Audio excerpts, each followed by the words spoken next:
School پڑھتے تھے نا جب، تو پڑھنے کا تو شوق تھا نہیں، سب ذمہ داروں کے بیٹے ہم سب، کوئی تقریباً 99% ہم ذمہ داروں کے بیٹے، اور کسی کو شوق نہیں۔ اور جو 2-4 لڑکے تھے اس طرح متوسط گھرانوں سے، وہ پڑھتے تھے بہت زیادہ، ہم نہیں پڑھتے۔ تو ایک تھا میلسی کا کھچی محمد خان اور میں، ہم دونوں نے نا پیٹ میں درد کر لیا اور چھٹی کرنے کے لیے کہ بھائی اسکول نہ جائیں۔ تو میں تھوڑا عقل مند تھا، وہ ذرا بالکل ہی بدھو تھا، میں نے وہ کچن سے راکھ لے کر آیا اور اس پر تھوڑا پانی ڈالا، تھوڑی تھوکیں ڈالی الٹی کا نمونہ بنانے کے لیے کہ مجھے الٹی آئی۔ ہمارا جو سورنڈنٹ تھا نا وہ بڑا سخت تھا، بہت مارتا تھا، تو ہم دونوں نے نا بیماری کا بہانہ بنا کے چھٹی کر لی۔ اچھا اب ہم گپے مار رہے تھے، جب لڑکے چلے، پہلے ہم ہوں کرتے رہے، جب لڑکے چلے گئے ہم رضائیاں، سردیوں کا زمانہ تھا، ہم رضائی پھینک کے گپیں شروع کر دی۔ کافی دیر ہم گپے مارتے رہے، میری چھٹی حص نے کہا کہ لگتا ہے اب ناظم صاحب آئیں گے چکر لگانے، وارڈن، تمہارے یہاں ناظم ہوتا ہے تو وارڈن صاحب چکر لگانے آئیں گے، تو کہیں ہم موقع پہ پکڑے نہ جائیں۔ تو میں نے تو رضائی اوپر لی اور لیٹ گیا، اور وہ جو تھا نا اس نے دیکھا میں باتیں بند کر دی ہیں، وہ بھی رضائی اوپر لے کر لیٹ گیا، تھوڑی دیر تو لیٹا رہا، پھر اس نے گانے شروع کر دیے۔ تو وہ گانا گا رہا، گلاں دل دیاں دل وچ رہ گئیاں شمع پہ گئیاں، زور سے، اس کو پتا کوئی بھی نہیں۔ طالب صاحب اندر آ گئے، میرے اوپر بھی رضائی، اس کے اوپر بھی رضائی، اور وہ گلاں دل دیاں دل وچ رہ گئیاں شمع پہ گئیاں، اور اوپر سے طالب صاحب نے رضائی ہٹائی، وہ شمع پہ۔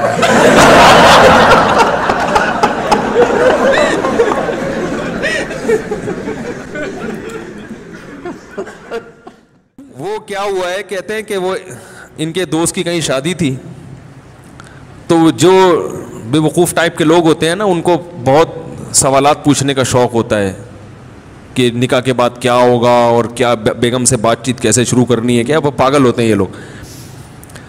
تو یہ آ گیا ان کے پاس، ہمارے جو دوست، نام نہیں لوں گا میں، بیٹھے ہوئے ہوں گے یہاں پہ، ایسا نہ دوبارہ پٹیں دولہے کے ابا سے، پھر یہ ایک دفعہ تو پٹ چکے ہیں، دوبارہ نہ پٹیں گئی، زخم تازہ ہو جائے گا نا ان کا۔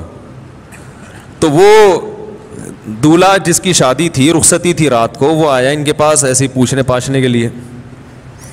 تو انہوں نے بتایا کہ بھائی دیکھو، زوجہ کے پاس جانے سے پہلے اذان دینی ہے تم نے، اس کا فائدہ یہ ہوگا کہ نرینہ اولاد پیدا ہوگی صحت مند۔ میں نے تو صرف اتنا واقعہ سنایا تھا، انہوں نے کہا کہ پورا اس طرح ہے کہ اذان بھی کسی اونچی جگہ پہ کھڑے ہو کے دینی ہے اذان کسی اونچی جگہ پہ کھڑے ہو کے دینی ہے، اور جب اذان شروع کر دو تو درمیان میں رکنا نہیں ہے، درمیان میں رک گئے معذور بچہ پیدا ہوگا، ٹھیک ہے نا۔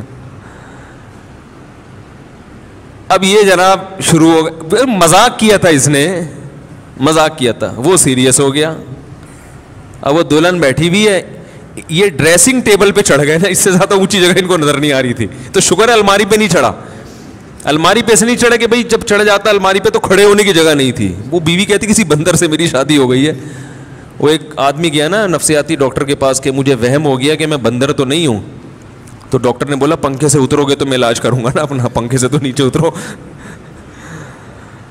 تو ڈریسنگ ٹیبل پہ کھڑے ہو کر انہوں نے اذان کہنا شروع کی۔ اب وہ دلہن پاگل ہو گئی، چیخنے لگی یہ کیا کر رہا ہے بھائی، پاگل تو نہیں ہے، اور جا کے نا دروازہ بجا رہی ہے۔ تو یہ اذان کے دوران اس کو کہہ رہے حی علی الفلاح، اس کو اشارہ کر کہ نہیں کرو، اذان بھی چل رہی ہے، حی علی الصلاح حی علی الفلاح، اور اشارہ کر رہے کہ نا نا نا۔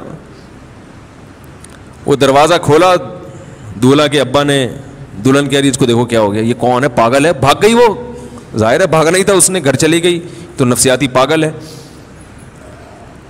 تو وہ صاحب مجھے سنا رہے تھے کہ صبح دولہے کے ابا آئے, انہوں نے پہلے دولہے سے تفتیش کی نا کیا ڈرامہ ہے بھائی, تو اس نے بتایا وہ فلاں صاحب نے, تو کہہ رہے صبح آتے ہی انہوں نے گریبان سے پکڑا,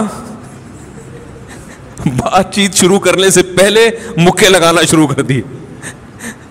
تو کہہ رہے میں پوچھ رہا ہوں مسئلہ کیا ہے, انہوں نے کہا یہ میرے بیٹے کو تو نے کیا سکھایا, کہتے ہیں میں نے کہا اس میں خود سینس نہیں ہے کہ جو بھی جو سکھا دے آپ سیکھ لو گے کیا, کیا خیال ہے بھائی؟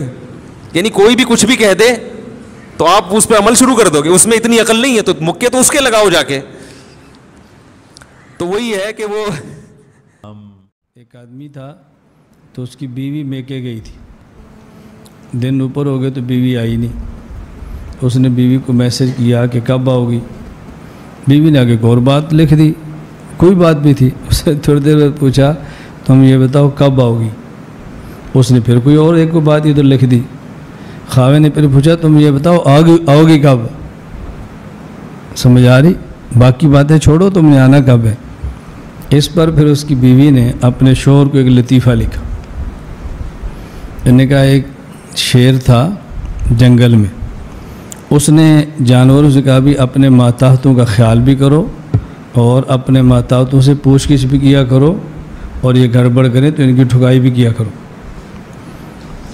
ایک بندر تھا, اس نے خرگوش کو بلایا ادھر آ.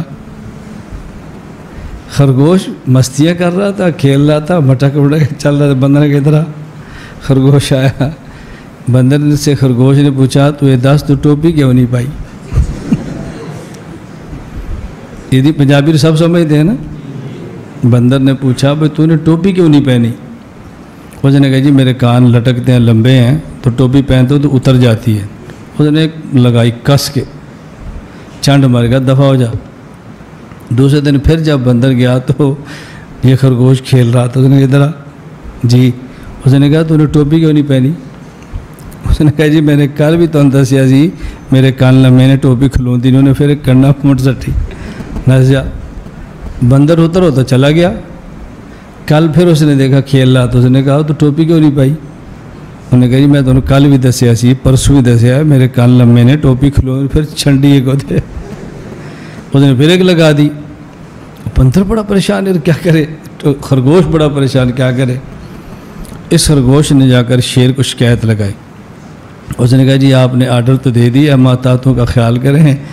جڑا میرا افسر ہے باندر, ایک تو روزانہ میری ٹھکائی کرتا ہے, اور مسئلہ ہے کہ تو نے ٹوپی کیوں نہیں پہنی.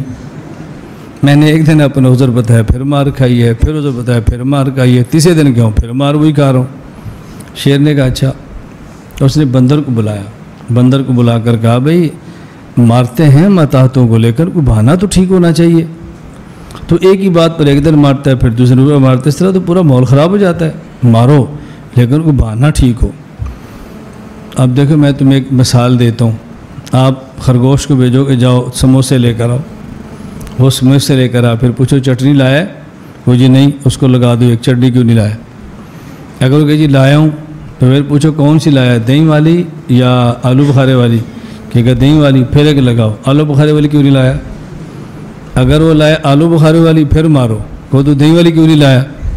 اس طرح مارتے ہیں. کہ ٹھیک ہے. شیر بندر کو سمجھا رہا تھا, خرگوش چھپ کے سن رہا تھا.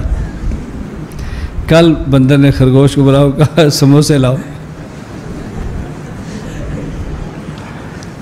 خرگوش گیا, سموسے لے آیا. اب اس نے سموسے بھی لایا اور چٹنی لایا دہی والی, اور ساتھ چٹنی لایا آلو بخارے والی. اب کیسے ماروں. بندر نے پوچھا ہاں بھائی سموسے آ گئے. جی ہاں. چٹنی آندھی ہے. جی لے آیا ہوں. کیڑی آندھی ہے. اس نے کہا جی میں دہی والی بھی لایا ہوں اور میں آلو بخارے والی بھی لایا ہوں. بندر نے ایک ماری ٹکا کے, اس نے کہا تو چھاڑ تو 10 ٹوپی کیوں نہیں پائی.